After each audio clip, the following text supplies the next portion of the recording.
Ito yung pinost ni Gabe Sinigang Pineda. Hindi doon niya mahanap yung PRC license ko. Kasi nga bobo maghanap, no? So, hindi na ako Pinatunayan mo lang, simula nung debate natin hanggang sa kasalukuyan, hindi ka marunong mag-research. Hindi ka marunong mangalap ng tamang information na gagamitin mo sa pakikipag-argumento mo. Simple as that.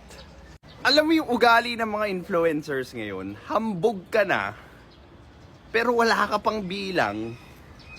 Ano na lang yung magiging ambag mo? Taga-sigaw? Taga-call out? Kung gusto mong makipagsiksikan sa mundo ng mga adults, you need to pay the price. Hindi pwede ang ginagawa mo na magre-research ka kuno. You are going to malign the person and then later on, babalik sa'yo kasi malalaman ng mga tao hindi naman totoo yung pinagsasabi mo. Tapos ano? Well, still, gagaslightin mo pa rin yung mga followers mo. Like, hello?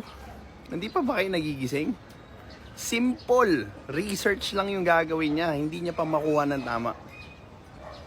What more doon sa intellectual topics na gusto niyang pasukin like politics, economics, social sciences, so on and so forth.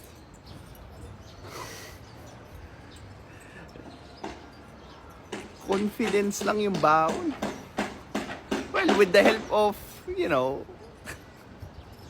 yung mga fans nila, doon sa loob ng community nila, they are just going to feed his ego and stroke it para, to continue doing whatever he is doing.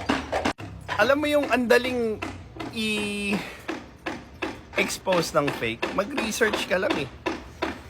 But, since tamad nga ang Pilipino mag-research and they just listen to what feels good, kung ano yung nakapackage na maganda, kaya ito tayo ngayon.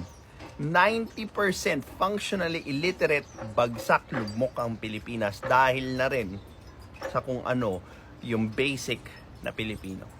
Tapos pag makikipag-argumento ka, sasabihin mo mali sila dahil ... They're not going to argue with you in good faith. They're going to be intellectually honest because the first place, they're not after the truth. They just want to win. So gagawin nila kahit ano, magsinungaling, 'di ba? Manloko, manguto para lang manalo.